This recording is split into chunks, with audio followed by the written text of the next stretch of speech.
നമുക്ക് പ്രണയം എല്ലാവർക്കും ഇഷ്ടമുള്ളൊരു സബ്ജക്റ്റാണല്ലോ. കാരണം ആർക്ക് ആരോടും എപ്പോൾ വേണമെങ്കിലും പ്രണയം തോന്നാം. അതിന് ഏജൊന്നും ഒരു വിഷയമേ അല്ല. അപ്പം രണ്ട് പേര് തമ്മിൽ പ്രണയിക്കുമ്പോൾ അവരുടെ പേരൻസ് അത് സപ്പോർട്ട് ചെയ്തില്ലെങ്കിൽ അവരത് മുന്നോട്ട് കൊണ്ടുപോയിട്ട് കാര്യമുണ്ടോ? പാരൻസിന്റെ സപ്പോർട്ട് എന്ന് വെച്ചാൽ പ്രണയിക്കുമ്പോൾ, അതായത് നമ്മൾ പറയും ഒരു ആൺകുട്ടി കല്യാണം കഴിഞ്ഞാൽ അവൻ ആകെ മാറി എല്ലാവരും പറയുന്ന ഒരു കാര്യമാണ് അല്ലേ. അപ്പോൾ ഒരു കുട്ടി കല്യാണം കഴിക്കുക അല്ലെങ്കിൽ പ്രണയം എന്ന് പറയുമ്പോൾ അവരൊരു ഇമാജിനറി ലോകത്താണ്.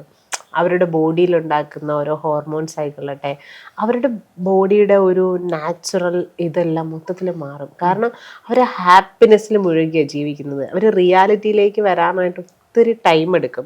പക്ഷേ ചില പ്രണയങ്ങൾ എന്ന് പറഞ്ഞാൽ ഭയങ്കര ഡീപ്പ് റൂട്ടഡ് ആയിരിക്കും. ആ രണ്ട് വ്യക്തികൾ ഒരുമിച്ച് ജീവിച്ചു കഴിഞ്ഞാൽ ആ പ്രണയവും ആ ലൈഫും ചിലപ്പോൾ മോസ്റ്റ്ലി ബ്യൂട്ടിഫുൾ ആകാം. പക്ഷെ അതിനെ എതിർക്കുന്നത് പാരന്റ്സ് എന്ത് കാരണങ്ങൾ കൊണ്ടാണ് എതിർക്കുന്നത് എന്നുള്ളത് നമുക്കറിയില്ലല്ലോ. മേ ബി ആ കുട്ടിയുടെ നല്ലൊരു ഫ്യൂച്ചർ ആയിരിക്കാം, അല്ല എന്നുണ്ടെങ്കിൽ ഓപ്പോസിറ്റ് നിൽക്കുന്ന ആളുടെ ജോലി അവർക്ക് ചിലപ്പോൾ ഓക്കെ ആയിരിക്കത്തില്ല. പിന്നെ ഒരുപാട് അതർ ഫാക്ടേഴ്സ് ഒരുപാട് പറയുന്നുണ്ടല്ലോ. പക്ഷെ എന്തൊക്കെയാണെങ്കിലും നമുക്ക് കോംപ്രമൈസ് ചെയ്യാൻ പറ്റുന്ന ഒന്നാണ് എന്നുണ്ടെങ്കിൽ നമ്മൾ മറ്റൊരു ലൈഫിലേക്ക് അവരെ അടിച്ചേൽപ്പിക്കാണ്ട് അവരുടെ ഇഷ്ടങ്ങൾക്ക് മുൻതൂക്കം കൊടുത്തിട്ട് നമ്മൾ ചെയ്യണം. ലൈഫ് അവർക്ക് അടിച്ചേൽപ്പിച്ചാൽ ഇപ്പം ആ പയ്യന് വേറൊരു പെണ്ണിനെ കണ്ടുപിടിച്ചു കൊടുത്തു, ആ പെൺകുട്ടിക്ക് വേറൊരു പയ്യനെ കണ്ടുപിടിച്ചു കൊടുത്തു.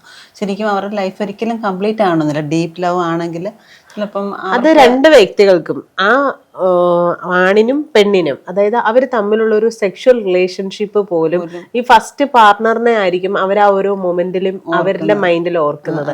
അപ്പൊ അവർക്ക് ആ ഒരു ലൈഫ് പോലും അവർക്ക് പ്രോപ്പർ ആയിട്ട് ഉണ്ടാവില്ല.